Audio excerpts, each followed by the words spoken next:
Father, good morning, true parents, good morning, family, good morning, creation. So, I was reflecting on the location of our living situation, whether it be Las Vegas or, just where. My wife is an island girl, and I'm a continental guy. So I'm born in the heart, basically, of the North American continent, or at least the United States, in Oklahoma. Wife's from Philippines, so she's an island girl. And so I was testifying. We've been thinking about, where do we want to live, because of the whole crash of civilization, and the grid goes down and you're stuck in the middle of a metropolitan area and you don't exit rapidly, you might be food for the cannibals and the zombies. So I was thinking also of who I was from the perspective of a dandelion, and no matter where I go, there I am, which is a God thing. And the idea that we're avatars of the Creator and the creation. We're the interface between the Creator and the creation. And thinking about the difference between grass, most people don't like dandelions, even though they're a medicinal plant. And they send their seeds far and wide on the air. So, theoretically, the seed of a dandelion can wind up anywhere on the planet.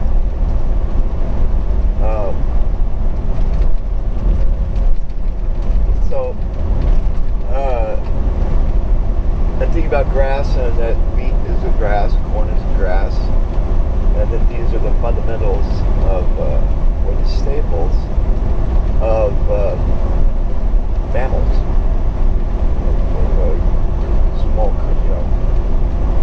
rabbits, deer, human beings, our meat bodies, physical bodies.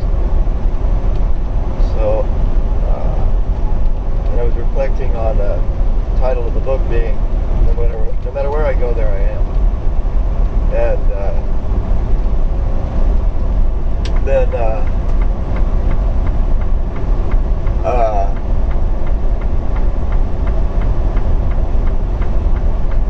and also thinking about,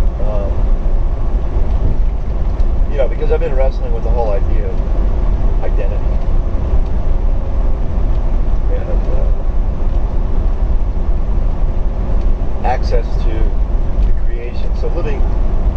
So what I was saying about Hawaii is there's the center of the eyeball of the earth,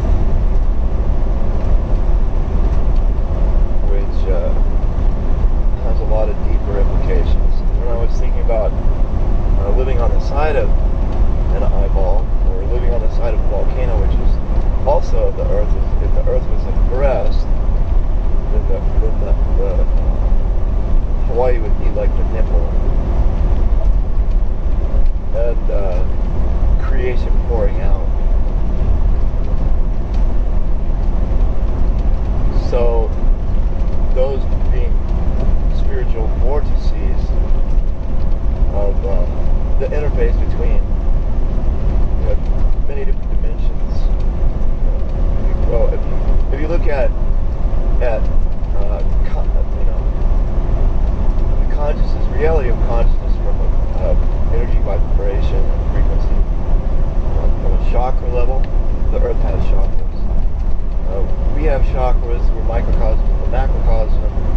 The macrocosm has chakras, and so we can, on a quantum level, everything is connected. So, for example, the human race being people representing different levels of those frequencies in general, but at the same time, each individual within the race, spectrum of races, or I don't even like the term races,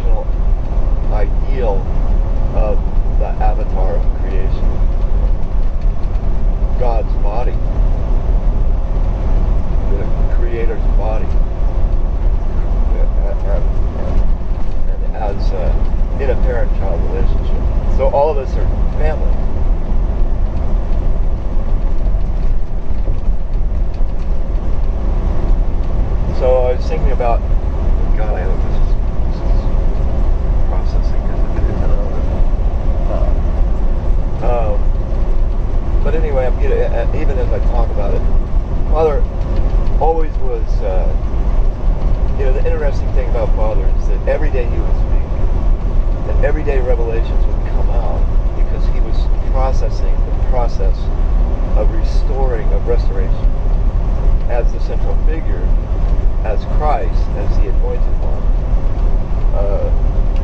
on the crest of the wave of this revolution, which, or turning spiral of growth and development of humanity. As we, part of where this came out of was also I was thinking about artificial intelligence, and we were relying so much on that and driving and making, and we have all these set schedules, but it's really hard for many of them are set up by artificial intelligence, like a computerly organized system or web of interconnectivity that is a false, an artifact of humanity in restoration, but it's a shadow of our real interconnectivity. It's a shadow of our real quantum network of connections and relationship responsibility. So an artifact does not have free will and does not have responsibility. We are the ones that created this artifact. We are the ones that have free will and have responsibility. So in dealing with this web of artificial intelligence and artificially created global system, we've neglected the heart of God. We've neglected the heart of our interconnectivity in a nuanced way. So everybody's trying to put everything in a box, or make it so make it static instead of dynamic. You're never going to make anything static or concrete, or because everything is always fluid. Everything is always moving. Everything is doing the dance of creation. So I was reflecting on Tulsi Gabbard, for example. I thought to myself, well, she's a Hindu and she's Indian. What is she doing in Hawaii? Then I, understanding Shiva is the representation of this whole creation process, the whole destruction creation. And we have come to know there's no such thing as destruction. There's only a change, a transformation from one particular state to another, or one particular condition to another. So, and I was also thinking about the Word, and in thinking about the Word, then I had a reflection on some OCD moments I had in Hawaii.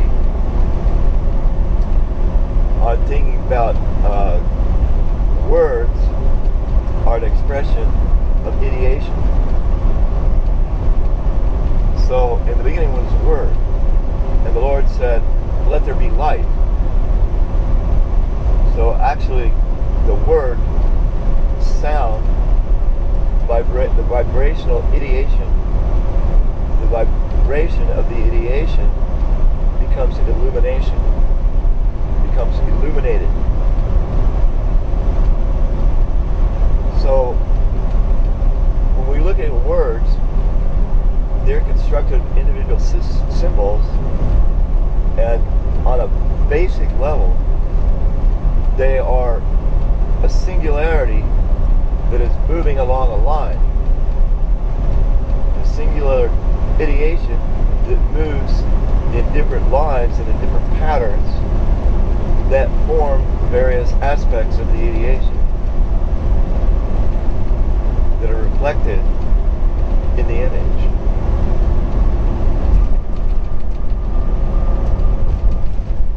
So words are have power. They're words are creation, are part of our co-creation with the Creator. As we explore our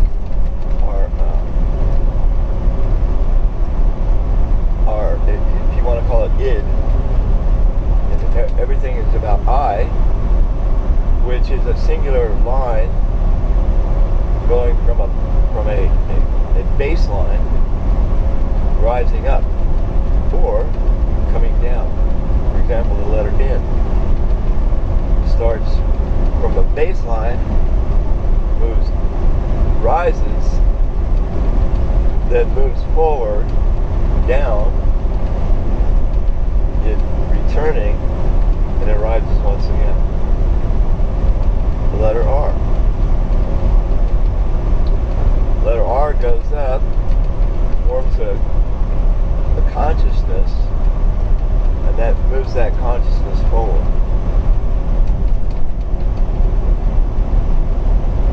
If we think about computerization, and I graduated in '72, so I'm one of the first classes in the country to graduate from a computerized schedule. So our schedule was generated using a computer, and so it was called modular scheduling, and there were 15-minute modules with 5-minute what they called passing time. So one class would be 2 units, would be 30 minutes. Another class would be 3 units. Some classes would be 4 units. Some classes would be 5 units, like a lab class.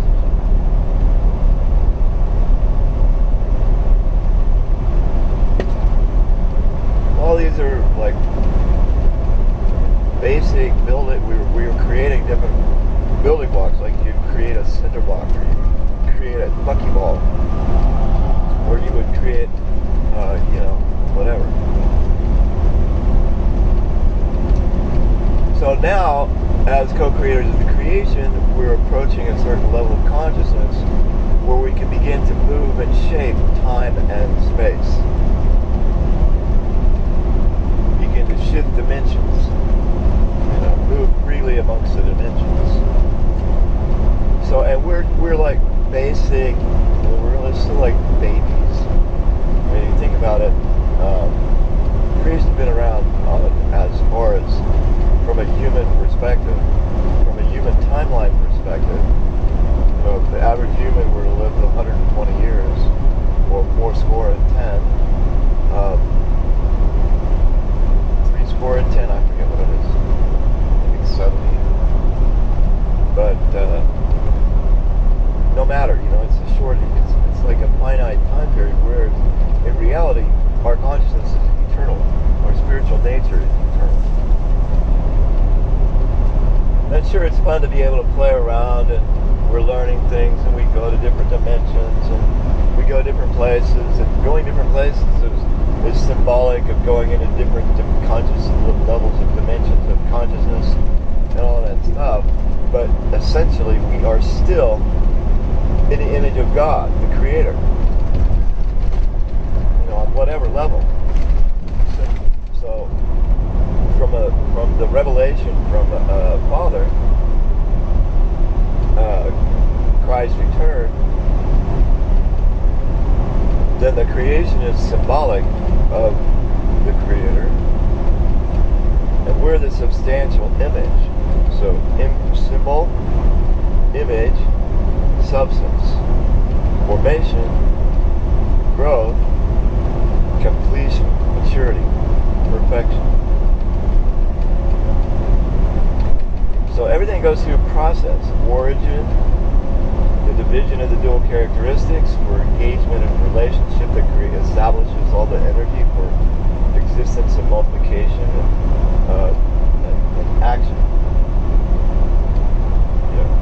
Whether it's moving up or down or left or right, or in or out.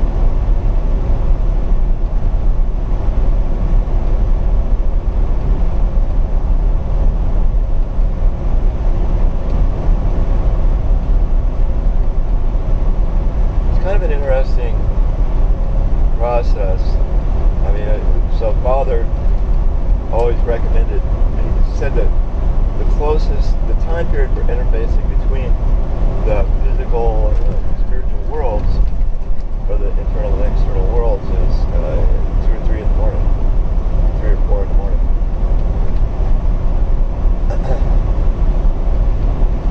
Where it's like a time that you can have a deeper, peaceful, be still and know that I am God. So people are talking about meditation and, not thinking. So if you're creating a void that your ideation can be written upon, become tabula rasa, a blank slate, where where whatever it is can merge. Whether it be reception of information, or it be correlation of information, or it be generation of visualization, creation, co-creation.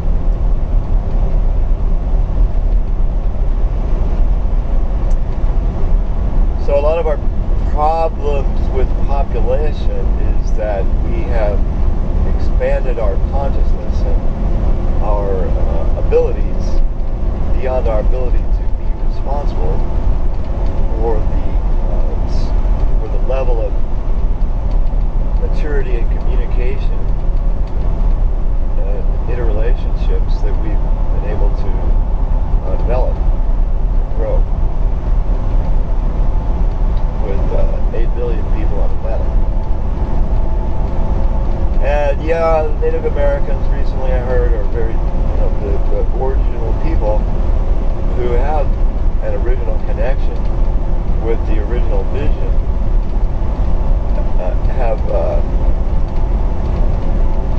are a little concerned that there's too many human beings.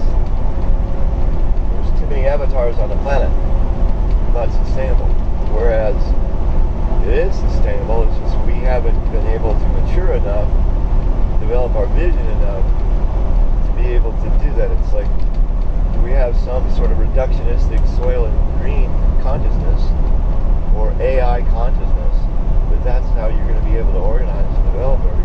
Or the other aspect is, you just kill them all, let God sort them out. Reduction of the population by 70%. Which is an extreme solution to not an insoluble problem when it comes to the heart of God, or the heart of creation, which we are the interface between the heart of the Creator and the heart of the creation. And we exist in this, even though we're not aware consciously of the actual reality of who, what, where, and why we are. And I began my journey and all the, just seeking, and then right around the time I was, I don't know, what was it? It was like 18 or 19. I asked that big question. Finally, I asked the question, why? Most people, I think, ask the question why kind of early on, and I probably did too. But the first time I really demanded why was about 17 or 19, and I was genuinely curious. I want to get to the bottom of this. Why is all this? What? Why? I see what. I want to know why. And so that kind of prepared me when I encountered the Divine Principle movement, which is an expression generated by God through His second coming of Christ, Father. And why? Because everything wants to be happy. What kind of happiness? How happy?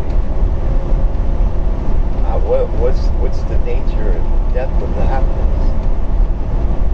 purpose of our creation is to explore the dimensional, to explore the realm of total happiness.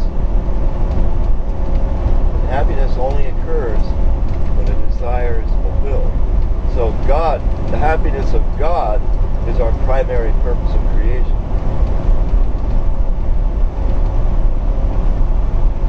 So when you go deeper into that, when you create, say, a car and it fulfills its purpose and it's beautiful, then you drive that car that you created, then you have this amazing,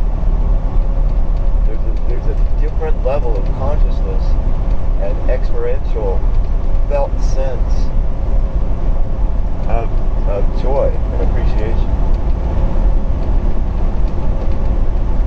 And so we are the vehicle for God to be able to experience the highest level of joy and happiness.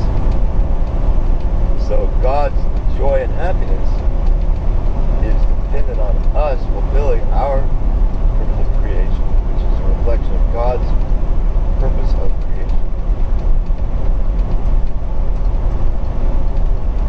We just call God the original point, the original consciousness. God is a God of personality through the interrelationships of his dual characteristics, internal and external, positivity, negativity, subjectivity, objectivity, masculinity, and femininity. So I is the subject, creation is the object. So you have ones and zeros. Ones and zeros. So, I'm talking about all this stuff, and there's a lot of different, it may seem like it's scattered. But the thing about this is that there's a historical context. Or at least, and the historical context is written, is recorded in our genetics, in our DNA. The DNA is the Akashic record. It's the universal library of everything. Quantumly connected. And it's a computer program. Ones and zeros, open, closed. X's and Y's.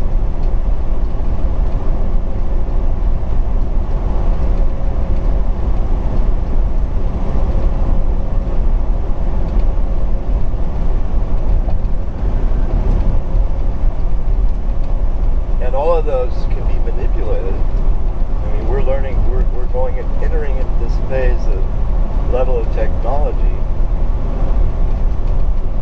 and being co-creators with God, with our Creator, that we're being able to manipulate these things.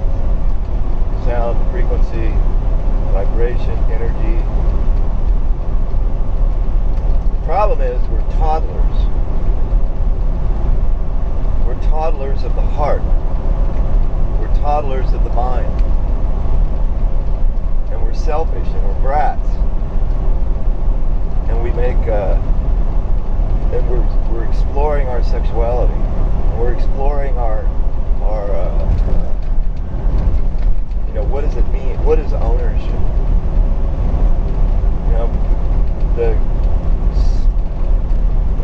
There's all kinds of fathers was reclaiming. Here, this is the thing. So originally, the Native Americans go, who owns the land? Those people, and Father says, true ownership are those who love it the most.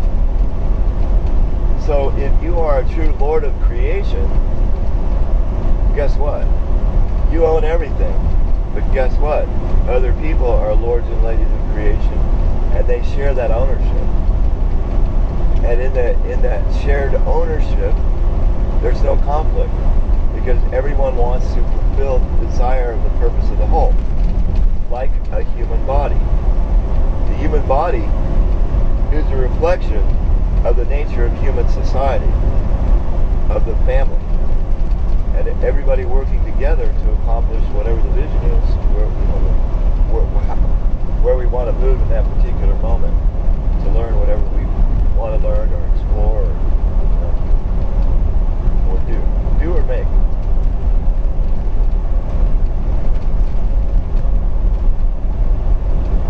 It's like by doing we become. By moving our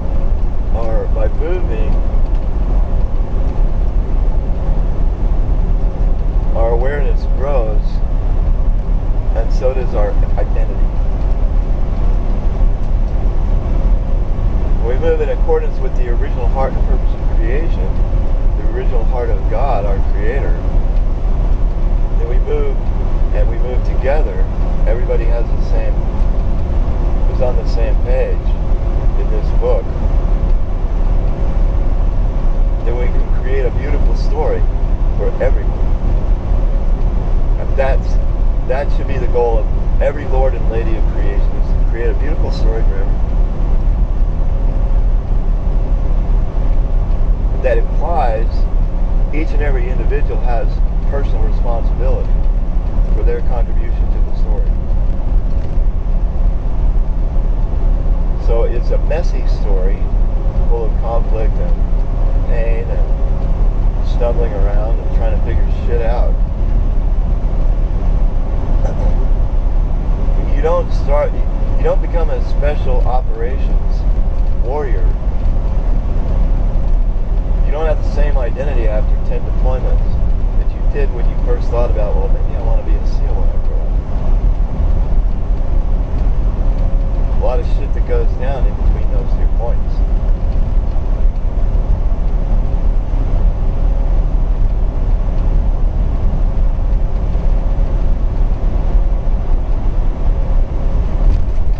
So I think this particular reflection has kind of run its course. Like a river flows gently to the sea, Father, so it goes. Our love was meant to be. Take my hand, take my hold.